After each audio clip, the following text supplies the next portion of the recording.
Welcome to I Become a Monk of the Swami Order, selections from Autobiography of a Yogi by Paramahansa Yogananda, Vegetarian, Part 2 of 2 on Words of Wisdom. Since its first publication in 1946, the book, Autobiography of a Yogi, has inspired countless truth seekers around the world. In particular, it was through this book, originally written in English, that many Westerners were introduced to the teachings of meditation and Kriya Yoga. The autobiography contains the exceptional life story of the renowned Indian yogi and enlightened master, Paramahansa Yogananda, vegetarian, who was born in 1893. In its pages are Yogananda's candid and beautifully expressed accounts of his encounters with many saints and yogis during his youth, about meeting his master, Sri Yukteswar, vegetarian, and training for 10 years under his guidance, and about his coming to the United States of America in 1920. Other highlights from this autobiography are Yogananda's memories of his master's master, the venerated Lahiri Mahasaya, vegetarian, as well as his meeting with the enlightened master and immortal saint, Mahavtar Babaji, vegetarian. In 1920, Paramahansa Yogananda founded the spiritual organization Self-Realization Fellowship, or SRF, and before that, in 1917, the Yogoda Satsanga Society of India, or YSS. Both still serve as instruments for spreading the teachings of the beloved master.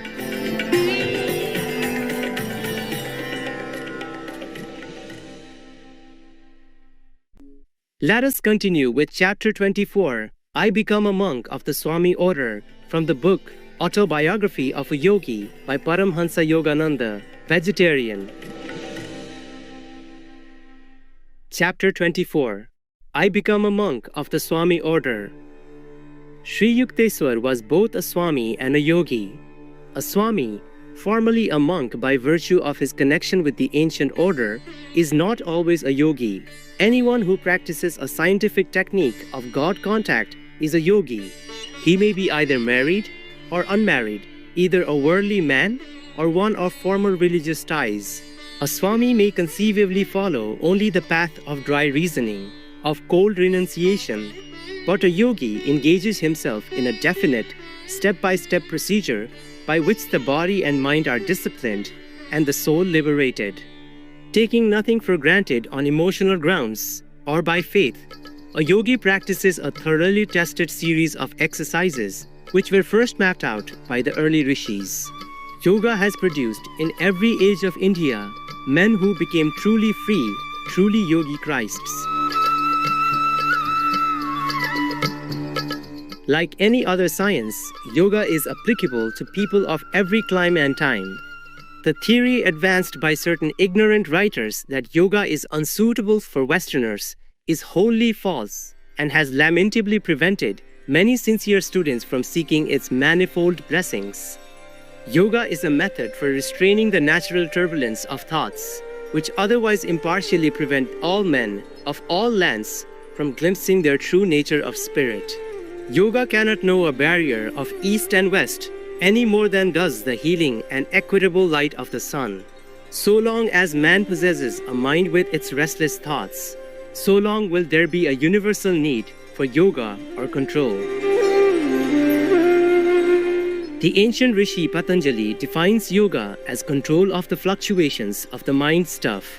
His very short and masterly expositions, the Yoga Sutras, form one of the 6 systems of Hindu philosophy. In contradistinction to Western philosophies, all 6 Hindu systems embody not only theoretical but practical teachings.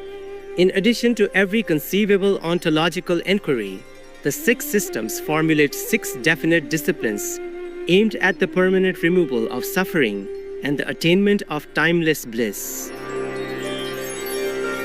The common thread linking all 6 systems is the declaration that no true freedom for man is possible without knowledge of the ultimate reality.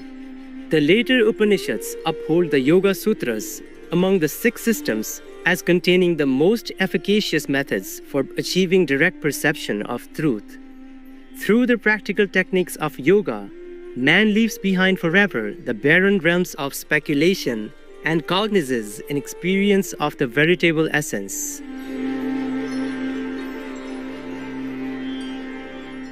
The yoga system as outlined by Patanjali is known as the Eightfold Path. The first steps, 1. Yama and 2. Niyama, require observance of 10 negative and positive moralities, avoidance of injury to others, of untruthfulness, of stealing, of incontinence, of gift receiving, which brings obligations, and purity of body and mind, contentment, self-discipline, study, and devotion to God. The next steps are 3. Asana or right posture. The spinal column must be held straight and the body firm in a comfortable position for meditation. 4. Pranayama or control of prana, subtle life currents. And 5. Pratyahara or withdrawal of the senses from external objects. The last steps are forms of yoga proper. 6. Dharana or concentration, holding the mind to one thought. 7. Dhyana or meditation. And 8. Samadhi, superconscious perception. This is the Eightfold Path of yoga, which leads one to the final goal of Kaivalya or absoluteness, a term which might be more comprehensibly put as realization of the truth beyond all intellectual apprehension. Which is greater, one may ask, a Swami or a yogi?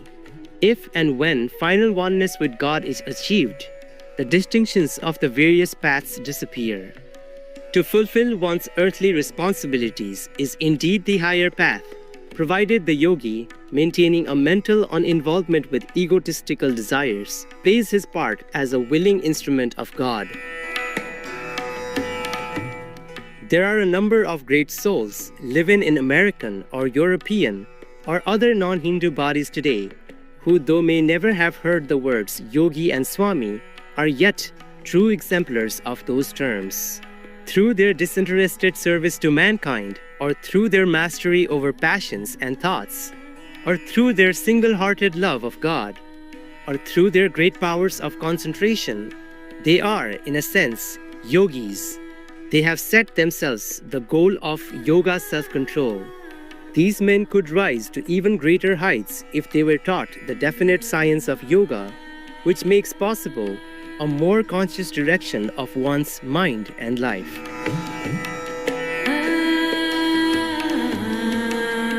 Yoga has been superficially misunderstood by certain Western writers, but its critics have never been its practitioners. Among many thoughtful tributes to yoga may be mentioned one by Dr. C.G. Jung, the famous Swiss psychologist. When a religious method recommends itself as scientific, it can be certain of its public in the West. Yoga fulfills this expectation. Dr. Jung writes, "Quite apart from the charm of the new and the fascination of the half-understood, there is good cause for yoga to have many adherents. It offers the possibility of controllable experience and thus satisfies the scientific need of facts. And besides this, by reason of its breadth and depth, its venerable age, its doctrine and method, which include every phase of life, it promises undreamed of possibilities." Every religious or philosophical practice means a psychological discipline, that is, a method of mental hygiene. The manifold, purely bodily procedures of yoga also mean a psychological hygiene, which is superior to ordinary gymnastics and breathing exercises, inasmuch as it is not merely mechanistic and scientific, but also philosophical. In its training of the parts of the body, it unites them with the whole of the spirit, as is quite clear, for instance, in the pranayama exercises, where prana is both the breath and the universal dynamics of the cosmos.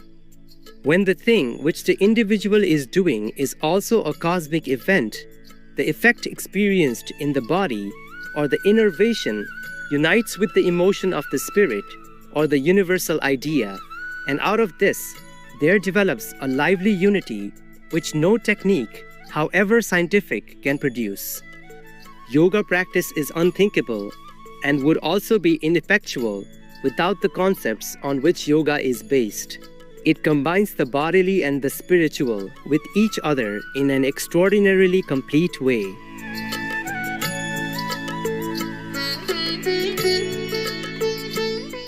For more information, please visit Internet Archive, archive.org,